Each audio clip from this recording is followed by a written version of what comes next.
Hello, everybody, and welcome back to Purse Cheese, a podcast where we talk about food, culture, feelings, history, taste buds, memories, and a whole lot more.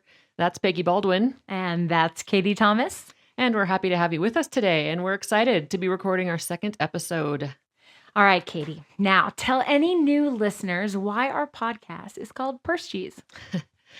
All right. Well, thanks to Peggy, who I think it was your idea to have this podcast, but we named it Purse Cheese because years ago, when Peggy and I and a group of our friends were working out, I think it was during COVID, and we were working out outdoors. Anyway, we had a little class, and afterwards we were just sitting around talking, and I was hungry, and I think I opened my purse and took out some cheese and started eating some cheese and offered it to everybody, and I think everyone thought that was strange. I think everybody paused for a moment. They're like, what are you doing? And you just said, oh, I'm having purse cheese, which I don't think any of us had ever heard of before. Great concept. It's a nickname. I had been doing it for a while, and I think I just started calling it purse cheese because I did it frequently. I have some today. Oh, I have some purse cheese today. She does. I'm looking at the cheese right now. Today it's in a beautiful Tupperware. Little Tupperware, yes. But that's because today I will be running around after this, and I will probably get hungry. And cheese is one of my favorite foods, and it's easy to stick in my purse. It is. And it's satisfying too.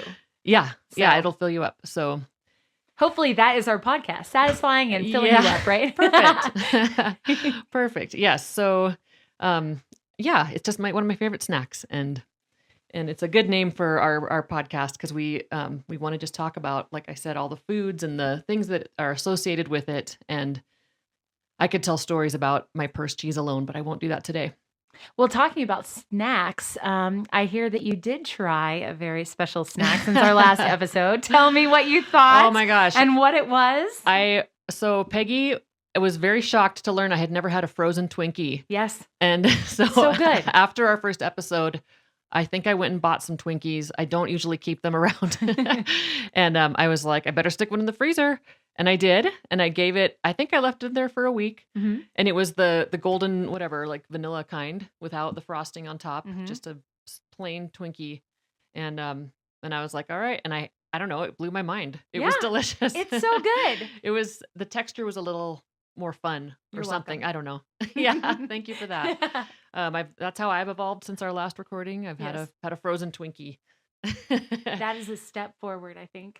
Yes. And so picking up on our last episode, I when I went back and re-listened to that, I said, oh my gosh, like Peggy, when you were introducing yourself, you mentioned that you grew up on a farm kind of, and you were involved in food production. And I really want to hear more about that. And I bet our listeners do too. Great. I have so many great memories from that time of life. When I was a junior in high school, we moved to a farm in West Virginia, probably about 30 miles from Morgantown, West Virginia, which is where West Virginia University is. And our family were not farmers. And in that area, a lot of families that have been in farming for years and years and years. And so when I went, one of the things my dad wanted to do was raise cows. And one of the things I got involved with was FFA. And so first friend I met, she was really involved into FFA, and she became my best friend and introduced me to so many cool opportunities through that program. And I just have so much positive to say about that organization.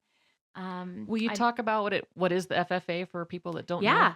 So it was, I think, founded in the late 1920s, 1928-ish kind of time frame, and stands for the Future Farmers of America, and was just this organization that wanted to develop leadership, but also have an active part in their community and being really involved in that, and also encouraging both men and women to go into agriculturally related fields, or even just have a greater understanding of that.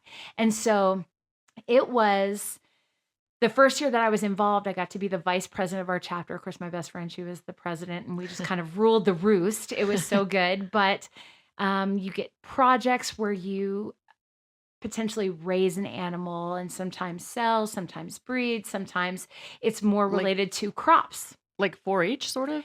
Exactly, except for it's mainly in schools as opposed to 4-H could be community Okay. driven. Um, and so I started judging cattle, I started judging livestock, I raised steers for our local buckwheat festival in Preston County, West Virginia, and that was really exciting and de- developed these amazing friendships with incredible people. And I always look back to that as a positive experience in my life. And it also created avenues for scholarship, helped me in my bachelor's. I got my bachelor's in animal science before I switched over to counseling. And so I had the opportunity to continue that on through college. But one of the coolest things, well, I say coolest, was I had even the ability to do a um, time working in a student-run slaughterhouse that was in my high school. Oh my. And not many high schools have that. And I don't even know how many do anymore, but it was just a great experience where I learned about cuts of beef. And Did you witness any slaughtering? we were actively involved Oh in my gosh. every aspect of that. I know, I know. It's very true, but it gave me such an amazing um just I was very, very honored to be able to be part of the processes in raising and just honoring these animals and appreciating and loving these animals that do so much for us. And so creating a great life for them, um, and then honoring them in how that life is used to help feed members of the community. Just Yeah. it's just I'm so glad I had the experience for sure. Yeah. Yeah. Yep. Wow. Well, maybe we'll go more into that later too, because I have more questions about that. But Well, before we move on from cows, though, I do have to. We raised Murray Grey cattle, which is an Australian breed of cattle, and I just have to shout out to the Murray Grey breed. It is a fantastic, amazing, and underrated cow that is related to Angus, which you've definitely heard of. yes. But they're beautiful. They have this. They range from this light silvery color to like a deep chocolate fudgy gray, and they have such great personalities and amazing easy keepers, and they do well marbling, whether they're eating grain or grass. And so more and more people are creating attention to these, but I just love this animal. It's just and deserves a shout out because they are an incredible breed. Can you get it here? Do you know? I don't know if we can get them in Montana. They're really great and adaptable to lots of different environments. They don't do as well in the heat, but I don't know if they've made their way up to Montana as much. I did see in one of our local county fair, Gallatin County Fair, that there were a couple that were there. So I know that there are some in this area. I just don't know how much. Yeah. Yeah. Huh. Interesting. Yeah. It's I pretty don't know as cool. much about cows, but I'll look for that name now. Yes. So when you guys moved to this farm, Mhm. was it just because it was like available, or did your parents go there specifically to get into cows? I don't. My dad is a doctor, and he also is a veteran. And I think that as time went on in his practice and the more busy that it got, the more difficulty he had being in a pretty condensed space. And so, with lots of people. And so, for him, it was kind of therapeutic Mm. to take on this new adventure. And I feel like he drug us a little bit unwillingly. I was not an outdoor person. I was into choir, and we move out into the middle of nowhere, and there's no choir even at my high school. And so I'm having to try to find something else. That's why I think FFA meant so much to me is everything that I was involved in was not available there. And so I had to restart as a junior in high school. But I think it was a therapy thing for him. And so, man, he loved those cows. He did. He would go out and they would just follow him around like dogs. Yeah. And he loved them well. Yeah. That's awesome. Did you guys have chickens? We did have chickens. Mhm. Um, and that's an experience in and of itself. I would honestly raise chickens now if our HOA didn't say Mm. no chickens allowed, Yeah. especially with the price of eggs. Yeah. But yes, we raise them for meat as well as eggs. And our meat chickens, we were very close to an Amish community, and the Amish community would take and process the chickens and then give them back to us for like 50 cents a chicken. Oh, And wow. it was a really great way to support that community, but also to have that done because that is not something I would relish to do at all. But you were able to be involved in the cattle. I know, and it's very interesting. And as time passed by, I don't know that I could still do that, Mhm. but like I said earlier, it was a great opportunity. I got my opportunity also to eat mountain oysters for the first time during that time of life. And if you know, you know. Otherwise, look them up. And I will just say, I don't think they're very good. Maybe it was because a bunch of teenage boys were frying them up in a pan. Ugh. I don't know. Maybe the preparation is a thing, but Oh, that is a food I have never tried, and I'm yes, not so I sure don't I feel like will, you're missing folks. that much. Yes. Yeah, I don't know if I need that experience, but did you let me see. Did you guys have vegetables at your farm? Did you raise vegetables? We had a huge garden. I wasn't as involved in that other than it was my job to pick rocks out of the garden. So in a way that also created not a hate, but maybe a love-hate relationship with the garden. It was great to Mhm. see things grow, but I was more involved in the rock removal end of that, which Who took wasn't as exciting. who took care of the garden? My dad. Okay. Yeah. Was that also therapeutic, do you think, for him? I think it was, I find gardening therapeutic. Yeah. I would love to try it. I have not historically been great at growing things or at least keeping plants alive. So it's to me, it's a big step. It's a small step for some people. It's a large Yeah. step for me. Yeah. Well, and it takes time too, Yeah. there's only so many hours in the day. So what do you grow?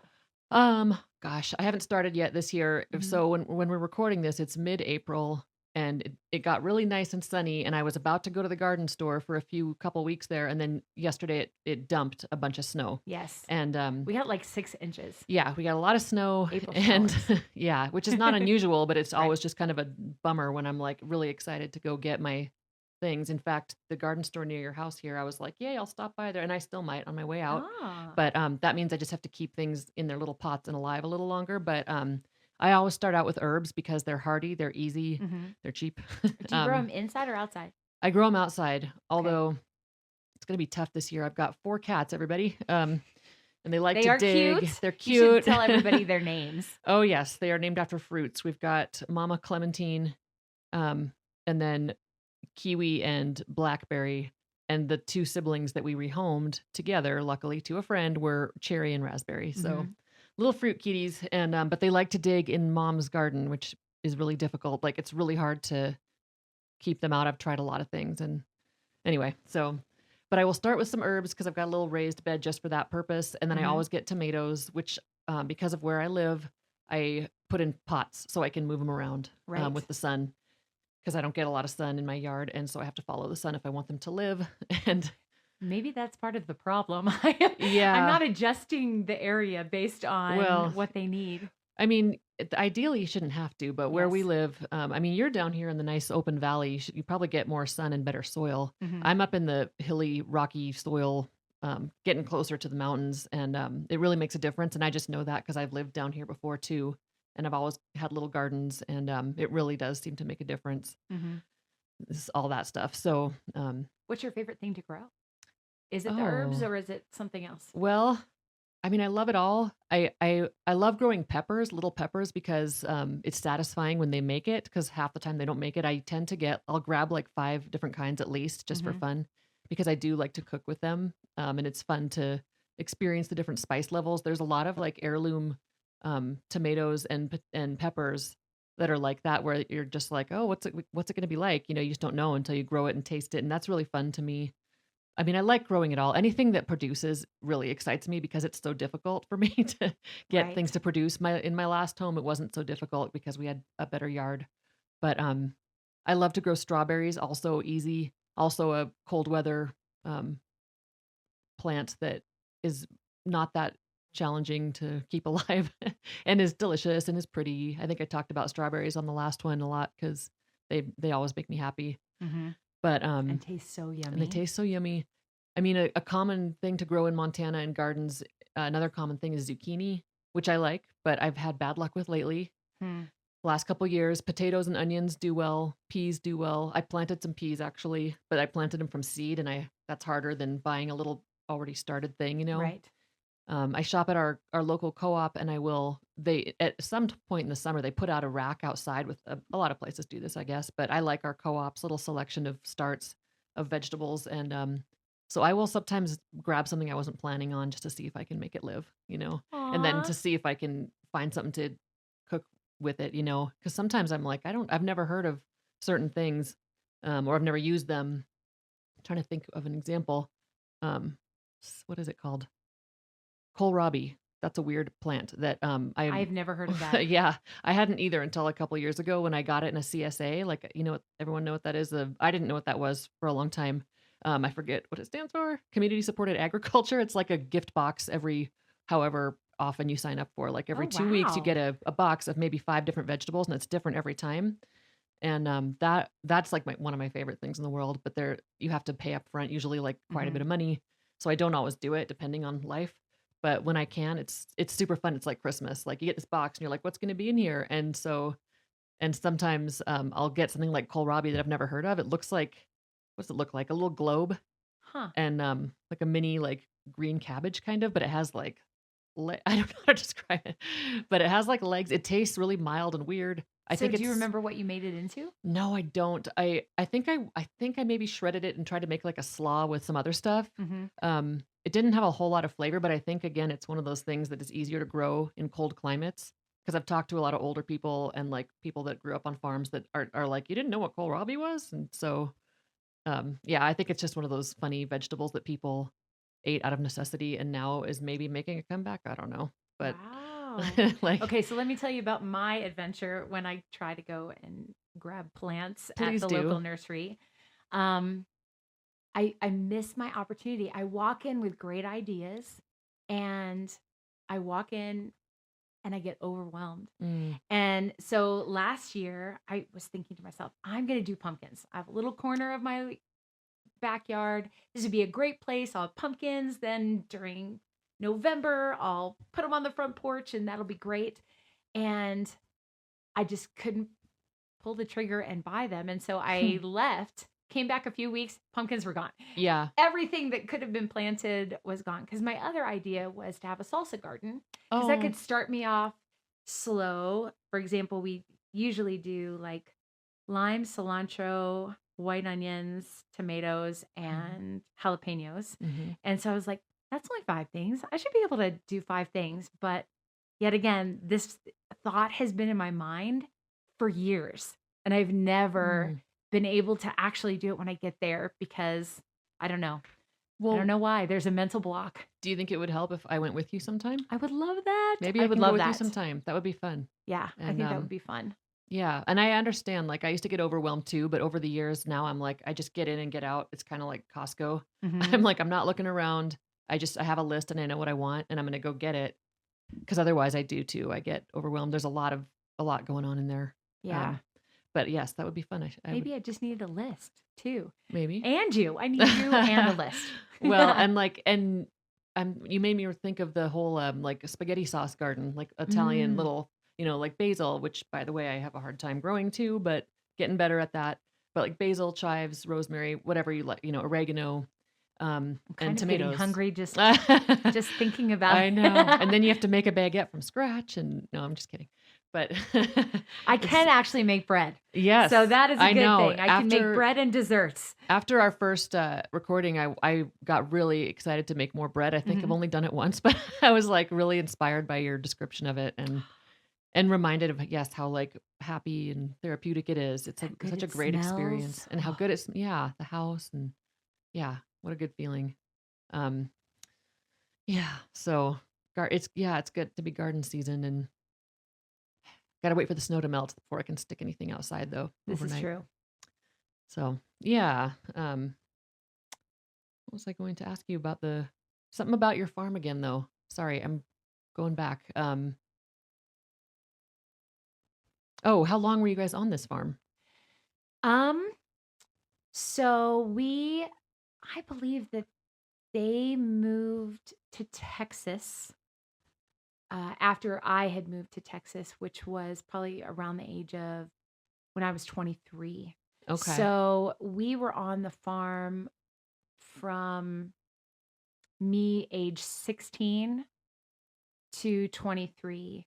And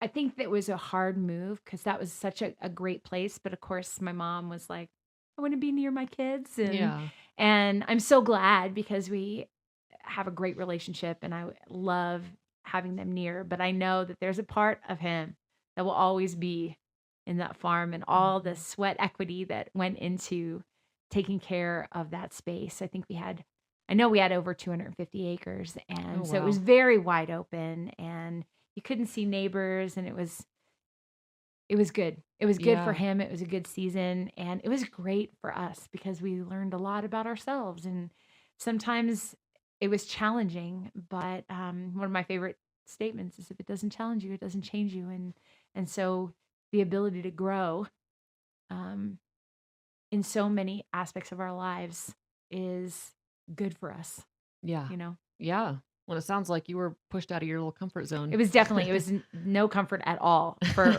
quite a while. Yeah. And I can even remember back in the day and I was young and I was leaving all my friends and they would take us up to the farm and I would just sit in the car Mhm. upset. And Mhm.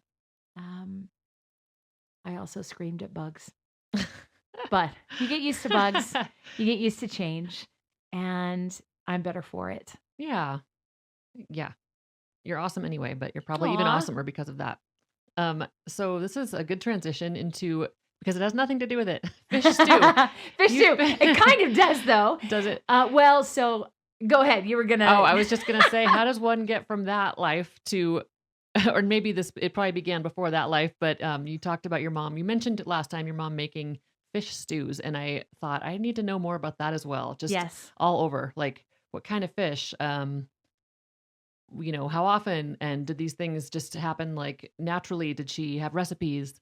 So my mom is a creative artist in the kitchen. I will definitely say that. She loves putting things together.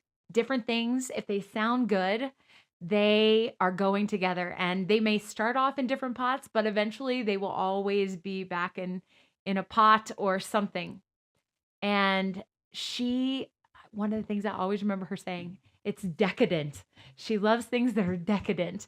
And so decadent to her, maybe not the same definition as decadent to me, but and unfortunately some of those creations led me to things like, wow, I only like fish if it is in fish and chips and definitely not in a stew. Hmm. I even remember one time I came home and my youngest daughter was making some vanilla ice cream in a bowl and started pouring buffalo sauce over the top.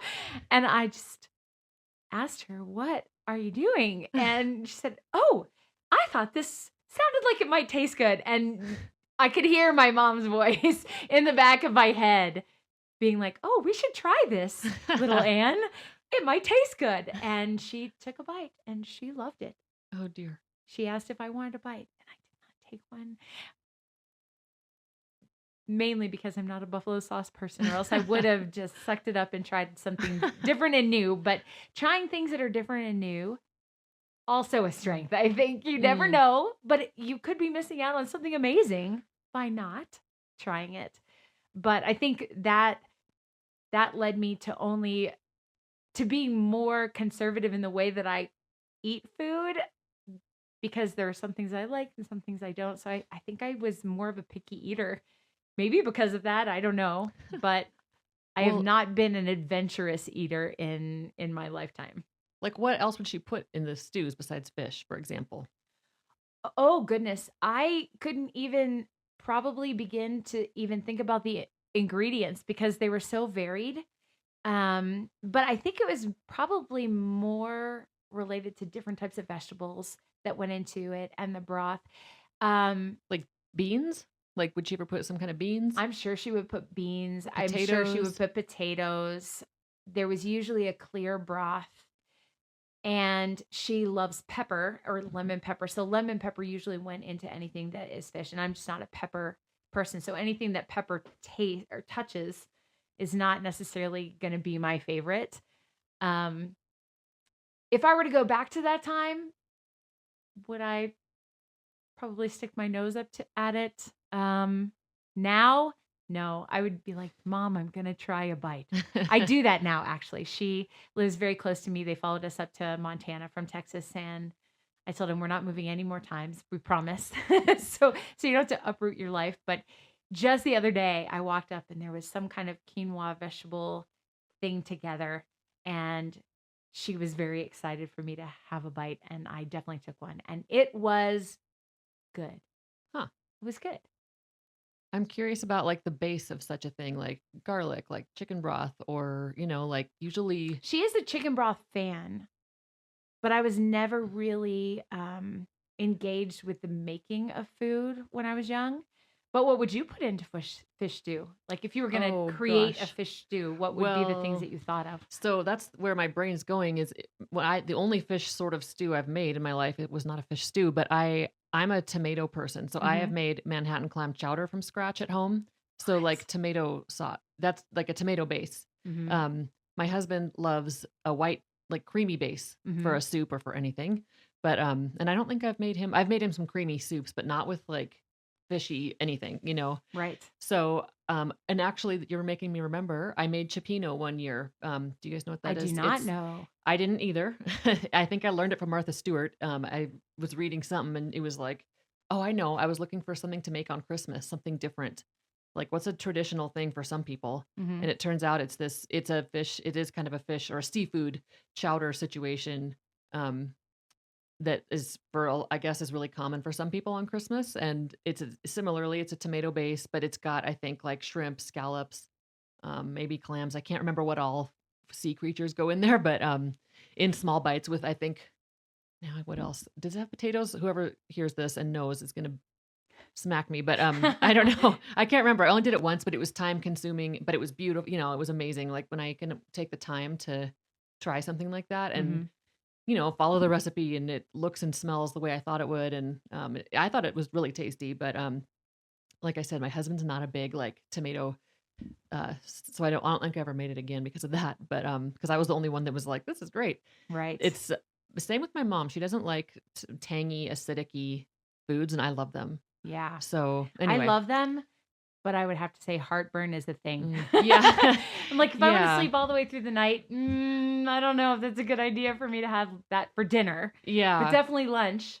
yeah. I'm I don't know. good. I guess I'm lucky. That doesn't seem to bother my insides, but like some things do. But yeah, that works out for me. I've always loved that kind of stuff. So Yeah. that's how I would approach a fish stew, I think. But that's why I had a feeling that your mom's was totally not like that. So that's why I Yes, wanted I to think, ask. and I think to the relevant factor is there's recipes, and they can lead you in a different direction than I think this tastes good, and I think sometimes you can get to really cool places either way. Yeah, totally. I Which, think that's so yeah, cool that your mom does that and has fun with that. she And does. She loves it. does your dad respond well to being her guinea pig and her like taster? And does he like enjoy things He she pretty much makes? eats whatever she Which- makes, and I That's think good. that she's probably conditioned him to do Yeah. that along the way. And like I said, some of her creations may not be for me, but then others are amazing. And so I just love that she's modeled that for me, that it's okay to try new things. And Yeah. sometimes they work and sometimes they don't, but it doesn't matter. Yeah. And that's good to go. Yeah. Yeah. That's awesome. I wanted to ask about what you like, speaking of what does work for you, like what's something you ate this week? What's something you made yourself? Oh. Well, see, I was so excited to tell you something that I ate this week, and You I'll can tell tell you me that that too. first Yes. because I ate at um now the number one casual dining. It has unseated Olive Garden. I went there. What restaurant do you think it is? Unless you're referring to my opinion, I don't know. Texas Roadhouse. Oh, I Texas did not know Roadhouse that. has become the like top US casual dining place Oh, in really? 2024 through Huh. 2024. Unseated, like I said, Olive Garden. And, if you've never been in one, it was the first time we just got one in Bozeman. Yeah, So I the first saw it. time that I've been there. And sometimes they have country line dancing down the middle. If it's your birthday, you get to sit in a saddle while everybody looks at you. I don't know. Maybe tell them it's your birthday, maybe not. But they usually have some great food at decent prices. And so we went in and wow, we should get sponsorship. I don't know. Yeah. I was just thinking that. But we went in just to connect. And I think that sometimes meeting up with people that you haven't seen in a while and going somewhere that's pretty good to eat, it just gives you opportunity to connect in a way that you don't usually have. So Yeah. it was a really nice time. I went out with some good friends of our family and with my parents and we just had the best conversation over dinner and those rolls are amazing. So I love them. So yes, as far as what I've made, I have not been very adventurous. It has more been a frozen dinner heating up kind of week. But what about you? I know you've made something amazing. Well, I don't know. It's because of the snow. I also that tends to kind of take the wind out of my sails if Mhm. it's sudden like that. Um, so I actually when it snowed, was it all day yesterday? Yeah, all day I think.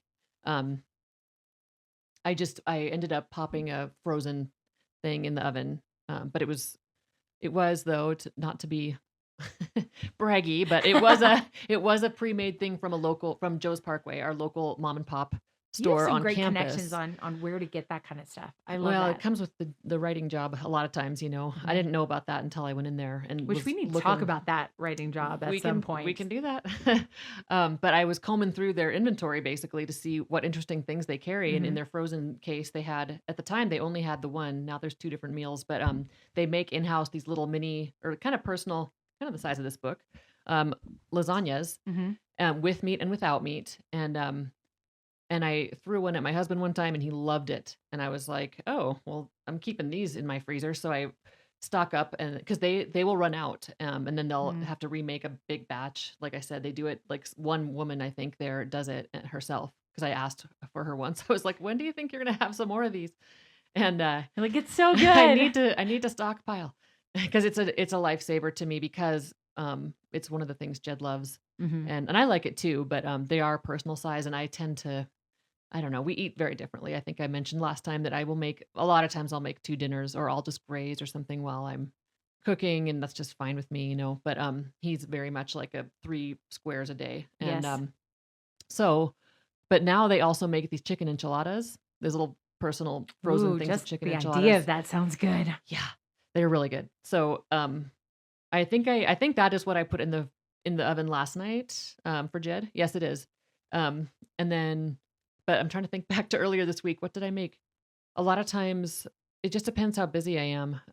What I've been doing this week that I can think of is making myself smoothies in the morning Mhm. before the gym or before the office. I've been making scrambled eggs because it's pretty easy and I'm trying to eat like healthy protein, Right. filling. And I tend to make when I make scrambled eggs, I tend to make 3, and then end up giving probably 1 amount of that to the dog Yeah. because she's the whole time she's like she's waiting. She wants some. She loves eggs. I So, actually love eggs with cayenne pepper on it. I like spicy oh, things. So but you don't like black pepper. I know. I do. That's I interesting. cannot do Just regular plain black black pepper. pepper is Huh. not my favorite, but cayenne, bring it Yeah, I on. like cayenne. You might like this. I have this interesting cookbook that a friend's mom wrote. Um, and there's this like Indian kind of flavored scramble where there's cayenne and like cumin and I used to make it all the time. It's a I don't know, a very spicy, weird like combo. Sounds Weird very for interesting. American Sounds like palates. a cool creation, right? Yes, some white lady put together this very Indian scramble. It is really good. It's like fragrant and and it has all those kinds of spices. But Well, I'm I made that motivated for a long now time. because now I feel like between now and next time we do this, I'm gonna try and make something from scratch. That's my goal. That's my goal. Yeah, you just have to carve out the Something, time. yes, and go in with a list Hmm. and Yeah. yes. I follow a gal on Instagram who sends a recipe every day, and half the time when I'm like in a hurry and I can't think of what to make, I'll just look at hers and it'll if I don't make what she sent, it'll give me an idea. Right. Like recently, here's a good example. Recently she posted a recipe for homemade hamburger helper, and I was like, that's got to be easy, and yummy, and it Mhm. was, Yeah. and it's like some might say, well, why don't you just make it from the box? Well, depending on sometimes I want to take the time to do it something from scratch because I Mhm. find it therapeutic, and B, chemicals, and I know exactly what's going into it, or Right. like so there's that, Well, and I think that when I go to the grocery store without a plan, I come back with nothing yeah, and a high that's bill. Like yeah, nothing that I would need to make what I need, and then it was expensive, and I'm thinking, how is it so expensive? So I think even from the nursery to the grocery store to whatever it is, I need a list and a plan. A list and yes. a plan. That's all I need. When you were talking about the pumpkins, you made me remember going into Cashman Nursery. That's our local nursery, one of our Mhm. old local And it's so fun to nurseries. go and just walk down the aisles, even if I Yeah, don't know and what I'm doing. like I went in there one time to buy pumpkins, and Jerry Cashman, the owner, came up and was like, "Pumpkins are tough. Do you have a good place for them?" And I said, "Yes, I do. I know they need a lot of sun." And sure enough, that year my pumpkins did really well. Mhm. But I have to have a plan, Yeah. and I can't even go into I guess I can't go into any store really without one, or else it won't go well, like you're saying, or I won't feel like I've accomplished something. I will have wasted time, maybe, or money, or both. I every single time I pick avocados wrong. Every single Really? time. Yes. It's either too smushy, not smushy enough. You open it up and it's not the consistency that I want, and I need a tip or a trick or something. Well, the starting with the feel. I mean, when you buy one, when you choose one, do you squeeze it and feel how hard or not hard it is? Yes, but I don't know if I'm looking for hard, firm, Mm, kind of a little bit. I don't understand exactly what it should feel like. okay. Well, I'm not an expert, but I've gotten into avocados in recent years, partially because of our dear friend Abby. She's Mhm. a big avocado Yes. person. Um, We love her. yes, we love Abby. Shout out to Abby and her avocado. Whoop She whoop. actually started having purse avocados, but that's another story. Um, That that's a sounds whole like an other. offshoot. And in fact, this is just a coincidence. I have some, but that's just You because have purse avocado. just because What? this was on my Someday we are radar. definitely Like, going through your purse to find okay. out what else in there. But this is a great example. This is perfect because I happened to this morning I was craving avocado toast, and I had Mhm. one avocado, and I purchased it when it was hard, because if you just let them sit there, they will soften in time. But I check them every day. I squeeze them Right. every day. So And you get them before they're ripe. sometimes Oh, if the store doesn't have them when they're ripe. yeah. And that's part of the thing is like, yeah, you can never know for sure. But And what's the window too? Like once they're ripe, yeah, how long does that we need last? Abby. I don't know. I just like I said, I just check them like We'll maybe have every to come morning and every back to night. this once we find out. We'll do our digging and Yeah, find I out mean about avocados. what I do know is you can buy them when they're hard, and generally they will ripen and be perfect, but you don't want them too soft. And if they don't look weird when you open them, you just make guacamole. You just smush them and Mm, make if you like guacamole, which that's one of those foods I thought I hated until I was like probably until I became friends with Abby. I was like, bleh. me My too. I mom never always tried made it. it. Yeah, and now I love it. I love avocados in general, Hmm. but and my fun side note, my sister lived in Haiti about 10 or 12 years ago, and she talked about the avocados in Haiti. She said they're 4 times bigger than the ones in American grocery stores because the ones in American grocery stores are manipulated. They're not generally like coming from a natural place, or Right. they're in California, probably, I would guess. But she's like, the ones growing here are huge and beautiful and like amazing. And so I always think of that and mangoes too, she said. I always think of that with those fruits. Like, wouldn't it be so Hmm. cool to be able to pick a gigantic avocado off a tree Yeah, in your in backyard. your backyard and Yeah. have it be like huge? Like, that's so crazy. But But yeah, I That's a lot of guacamole. yeah. Yeah, or toast spread. I love it on toast. Like, and I With mash it and everything like, bagel seasoning, I do love that. yeah, I think I said last time I like to take a bagel or an English muffin and put cream cheese, sliced avocado or mashed avocado, sliced tomato, and that's breakfast. And it's a good Mm, breakfast. it It's does really sound good. good. That's my yeah, Much my better than fish stew. yeah. Yeah, it's kind of one of my little I try to do it in the summer. Summer makes me think of that. I guess cuz avocados probably are not in season in the winter time.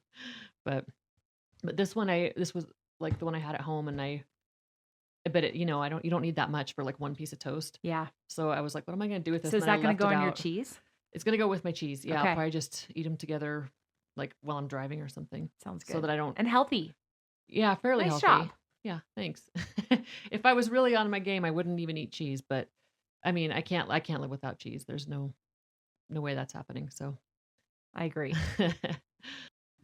So mentioning avocados, I wish they were local to Montana, but they Mhm. couldn't be further from that. So, but there are a ton of foods that are local Yes. to Montana, and especially in our short summer, we have some really, really beautiful and surprising foods that you can grow here.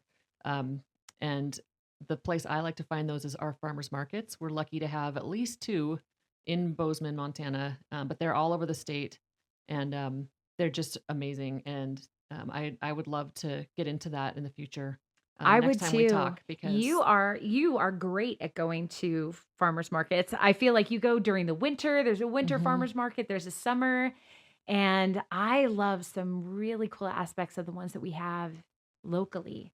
Yeah, So, I definitely think we should do an episode on that. yeah, and if we can do it when it's happening, that'd be even better because it's really inspirational to me to go into Yes. those markets and see the colors, the smell. It's just so like dizzying. It's like my favorite. It's like Disneyland.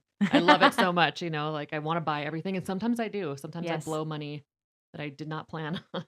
And I'm like, And make well, amazing things. yeah, usually. And if I can't get through, sometimes those green things are gigantic. And so I have a friend with a rabbit.